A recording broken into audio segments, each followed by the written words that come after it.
ആ സാറേ, ആ അപേക്ഷ കൊടുത്തിനെ അക്ഷയയിൽ. ഡെത്ത് സർട്ടിഫിക്കറ്റിന്. ആ പള്ളിക്കുളത്ത് ബാലകൃഷ്ണൻ. ഓ അതെ, എൻക്വയറിക്ക് വരുന്നുണ്ടാ?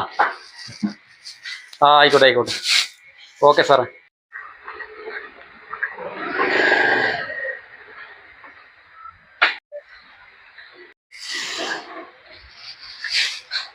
നമസ്കാരം, ഞാനൊരു വഴി ചോദിക്കാൻ വന്നു.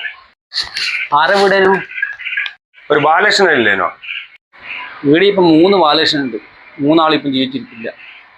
ഇവിടെ ഉള്ള ബാലകൃഷ്ണൻ വെച്ചാൽ ഒന്ന് പള്ളിക്കുളം ബാലകൃഷ്ണൻ, ഒന്ന് പറമ്പത്ത് ബാലകൃഷ്ണൻ, ഒന്ന് കപ്പറ്റ ബാലകൃഷ്ണൻ.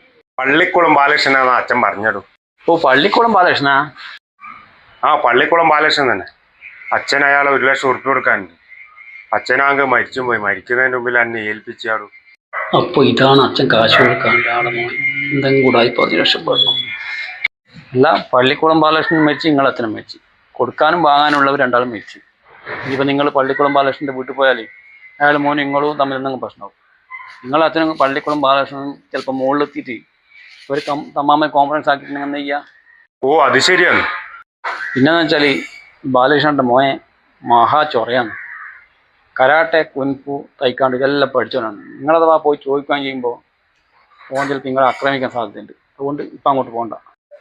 ഓ അത് ശരിയല്ലേ. ഇനി അങ്ങോട്ട് പോകുന്നില്ല. പൈസ കിട്ടിയില്ലെങ്കിലും വയ്ക്കില്ല. അത് മാത്രമാണ് ഇപ്പം ജയിലിൽ എത്രയാണ് കൂലി. അതുകൊണ്ട് നിങ്ങളെ കൊന്നിട്ട് അവൻ ജയിലിൽ പോകാനും മടിക്കില്ല. അമ്മാതി സാധനമായി. ഓ അതെയാ, ഞാൻ ഈ നാട്ടിൽ വന്നിട്ടില്ല. ഞാൻ ആരെ പറ്റി അന്വേഷിച്ചില്ല. ഇവരെ ഞാൻ പോട്ടെ.